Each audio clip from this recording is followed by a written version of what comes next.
I'm going to be doing something new again, this time on the Red Quills. A different style, a different take on the same kind of concept. We've done city maps before on this channel. We've been doing them for the last few weeks in particular. But I've had repeated requests for two themes. A modern urban setting and an isolinear map. And today I'm going to be working on both. This is going to be my map of the city of Pelivere, a modern urban fantasy setting in which I'm going to be doing a large isometric view of the city, a three-dimensional grid view, and a tunnel view of the subways underneath. I'm going to see how it comes together, whether it works out. I'm going to talk about my notes on the process, how you can create it for yourself, and what you need to keep in mind when you're mapping a modern or futuristic setting for your Dungeons & Dragons campaign. Welcome to the Red Quills. If you haven't been here before, I come out every week with a new tutorial on how to create maps and handouts for your Dungeons & Dragons and TTRPG campaigns. So in this case, this week we're going to be discussing this particular style. If you want to check out the rest of the series on city maps and how you can create them for your campaigns, you can check out the link above. But in the meantime, this is a map that's more drawing than map. It's more illustration than description, and which is why I've avoided an isometric style in the past. While I quite like it, I do want to make these tutorials informative and instructive. And I know that one of the comments that I get most of all is that my viewers feel that they don't have the illustration skills that they need in order to create these maps themselves. And to that, I will just say this is going to be a step-by-step process in how I do it myself so that you can try to recreate it if you need to. Remember that drawing skills are something that gets better over time. If you want to improve, you need to put the time and effort into it as well. If this map making is something that you're picking up after several years or even several decades, then welcome back to the concept. Give it a go, have fun. It's just about enjoying yourself. So why don't we get straight into creating this map of Pelivere. So we're going to start, as always, with a blank A2 sheet of paper. And I'm going to do two things to it. So in this case, I'm going to start with creating the outline in pencil of the map itself. And then I'm going to go through and I'm going to create a grid. It's going to be a staggered grid, which will help me with creating the isometric viewpoint of the city. So I'm going to be doing that at an angle, that grid. And that's very simple. All you really need to do is measure out the increments on either side and draw diagonal lines at the intervals that you want them to be. In this case, I won't be having the grid vanish into the distance because I will also be using the grid to help me determine the height of the buildings instead of how they disappear into the background. So keep that in mind as well. You want all of your buildings to be, a similar height as you go towards the back. So creating a grid that is immediate in the foreground and goes up rather than descending into the background is something that will help you do that. So this is a time-consuming part. If you can find grid paper that allows you to have a diamond grid like this, then please do find it. But I found that this pencil grid was really good and I could erase it later on, which lent itself to the illustration aspect. So as I'm doing this, I want to acknowledge that I have done a modern city map in the past. It was my first city map video a long time ago on the city of Liverpool in the 1950s, which still had a population at that point, I think, of in excess of 1 million people. So it's certainly large enough to do an urban fantasy campaign in, and I had a road focus style that I don't tend to use in later videos. So you can check that out if you really want to check it out.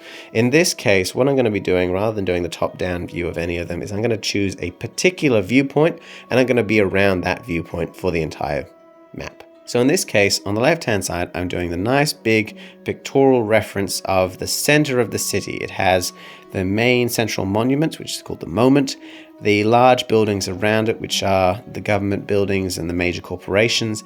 And then on the right-hand side, I'm going to have the other sketches as well, which are also going to be angled isometric views. But I'm going to have a scaffold view of the exterior of the buildings on the top and then a line and box outline of the sewers on the bottom. But I'll talk about those when I get to them.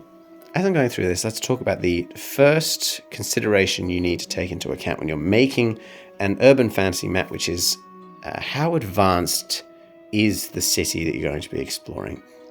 Because when we say urban fantasy, it can be medieval or ancient if the city is large enough, like the size of ancient Rome, for instance. It could be something more modern from the 1950s to the current day, or it could be something futuristic. And that will show in how you design the architecture and the town planning of your city. Medieval cities or ancient cities are more chaotic. They tend to follow the natural course of the landscape and adapt to that because it's much, much easier for them with the technology and the manpower that they have. When you get to urban or modern day cities, then you're talking about having a planned out, a predisposed grid. They impose their will on the landscape rather than the other way around, though there may be considerations to take into account, such as the water courses or mountains. And then when you get to a futuristic city is when you're coming to a layered city. You've got the ground floor and several layers above, like the city of Coruscant in Star Wars, or if you've got something like Blade Runner.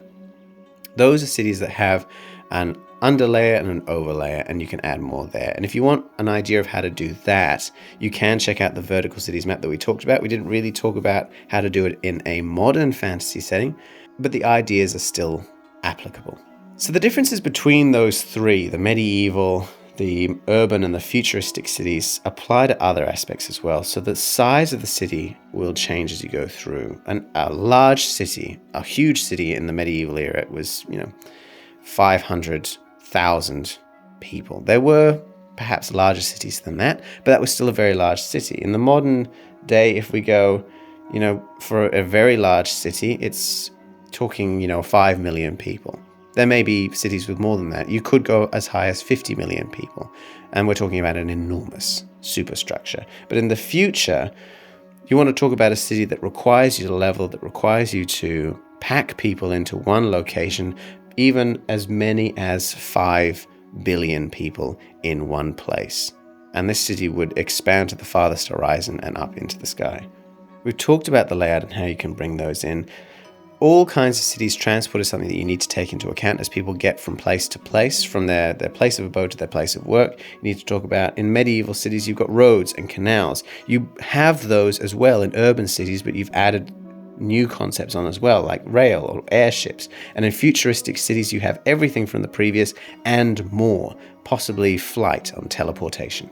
And it's the same with the utilities as well. When you have an ancient city and it evolves to the modern day, they don't remove the old amenities and utilities. They just build up new ones as well. So while an ancient medieval city will have drains, urban cities will have drains and electrical infrastructure and plumbing and communications.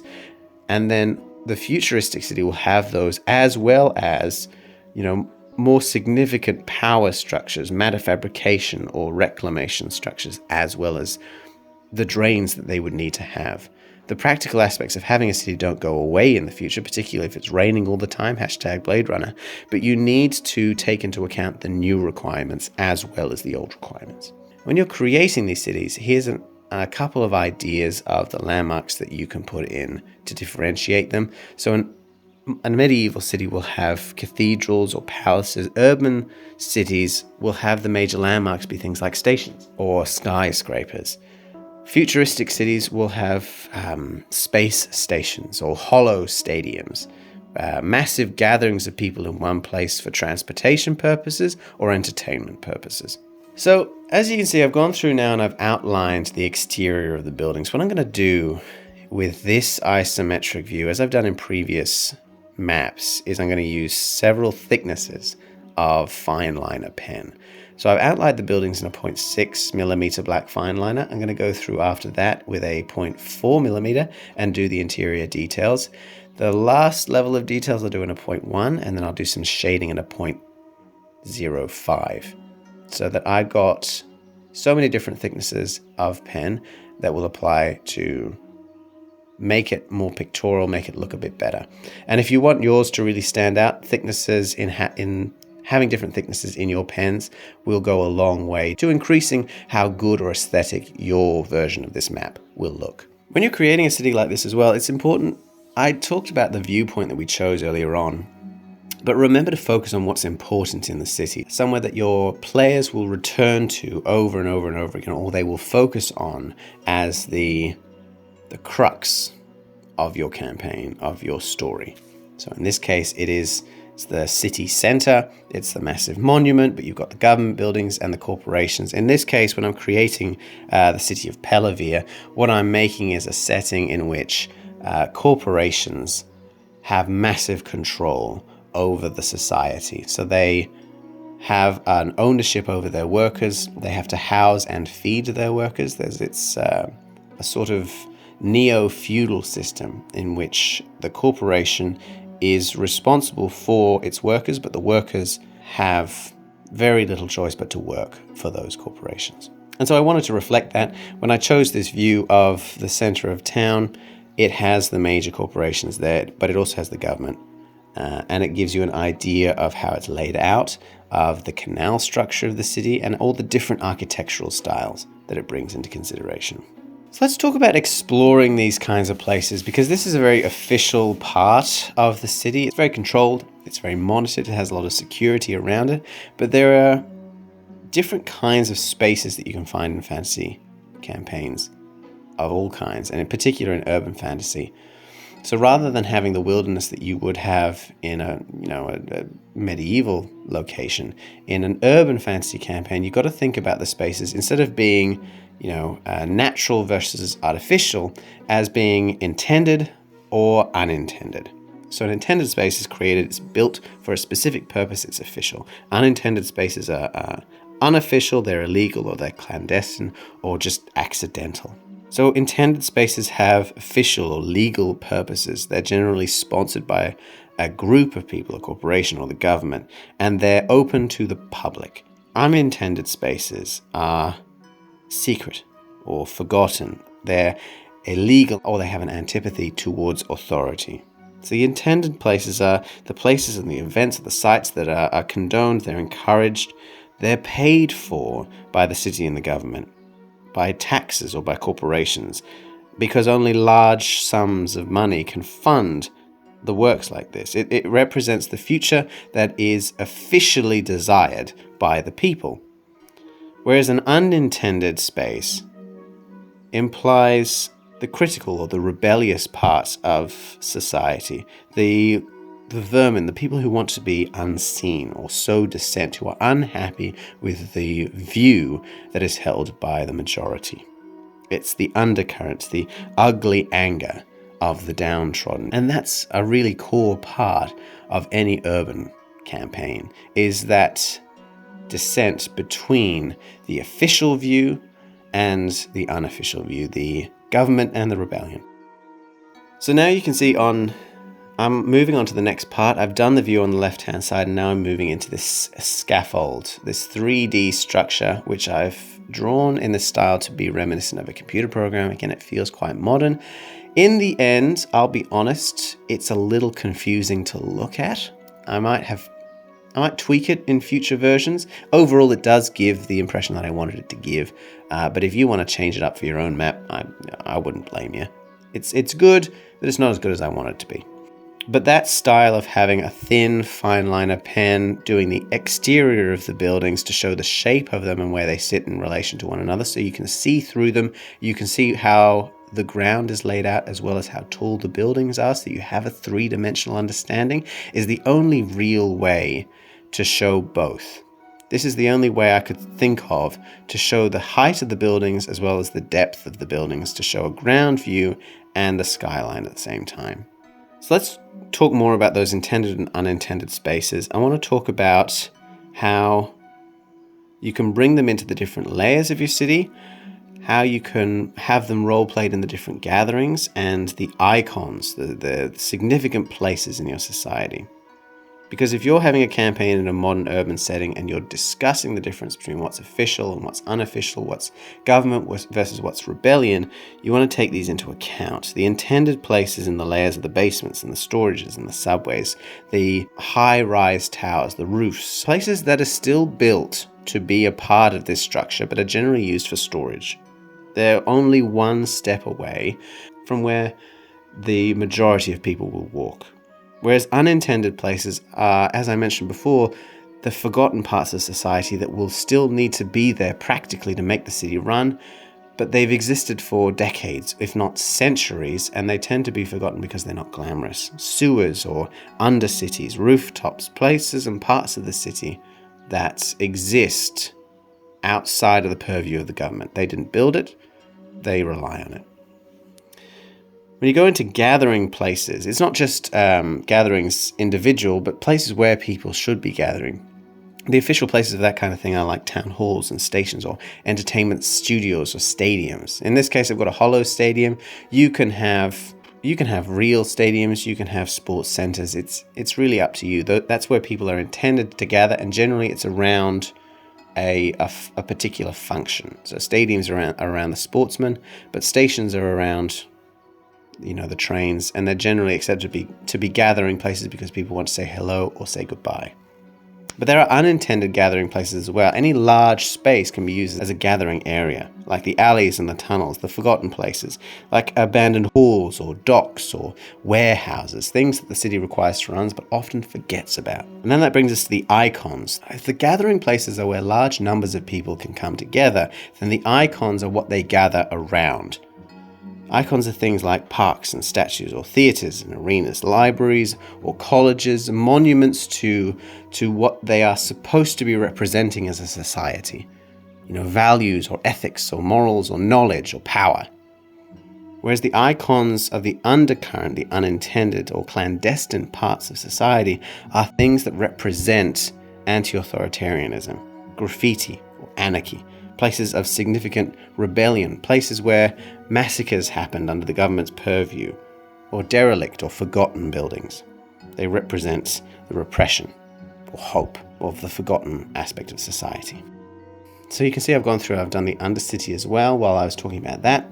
It's the same kind of scaffold system to do the sewers, but again it goes down instead of going up. I've got basements there, they're connected by tunnels, and I've got a thick line that represents the subway system as well. Circular symbols to represent the different stations. Alright, so I'm just finishing off a lot of this map now, so let's talk about this particular map. We'll use it as a case study so you can bring these concepts to your own world. I'm going to write in a bit of lore. So I've created the city of Pelivere here. It's an urban fantasy setting. It has a central militarized government, which is the intended focal point for the society. It has an anarchist terrorist group, which is the unintended part. Economically speaking, it's driven by dominant megacorporations which have a feudalistic control over society. They have to house and feed their workers, but the workers have very little control or freedom over their own lives. In the undercity, by the people who are forgotten, by the beggars, or the outcasts, the criminals, there's a barter system. So they don't use the currency because it's being controlled by the megacorporations. And culturally speaking, the majority of the population intentionally uses escapist entertainment in order to realize their desire for freedom, which they can't access in the real world, in recreational drugs or the hollow stadium, which uses illusions to relax them. And then in the unintended part of the society, we're seeing a greater trend towards what we would consider to be postmodern art or art in the derelict, a graffiti that shows how they find beauty in the aspect of society that has been forgotten or downtrodden. And so now we're finished. This is my first experiment with doing a real isometric map. I've talked about doing it in the past. I've kind of done it in a couple of maps. This is the real isometric style. Overall, I think it worked out rather well. I would probably try to do the scaffolding a little bit different, so that it looks a bit nicer, but overall it does fulfill the function that I wanted it to fulfill.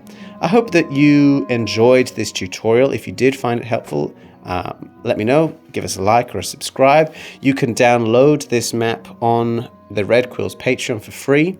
You don't need to sign up or anything, but you can if you want to support the channel. If you prefer to have this tutorial in a written format, you can check it out on my website as well. The links are in the description below. And as always, if you have any questions, I try to reply to all the comments that are left on these videos. You can always just contact me or even join the Discord if you want to share your own projects with a group of like-minded map makers. So, thank you for watching this tutorial of the Red Quills. I hope that you enjoyed it, and I'll see you next week for the final episode of this city map tutorial series, in which we'll be talking about doing a naturalist's map of a city. So get ready for that. I'll see you all next week.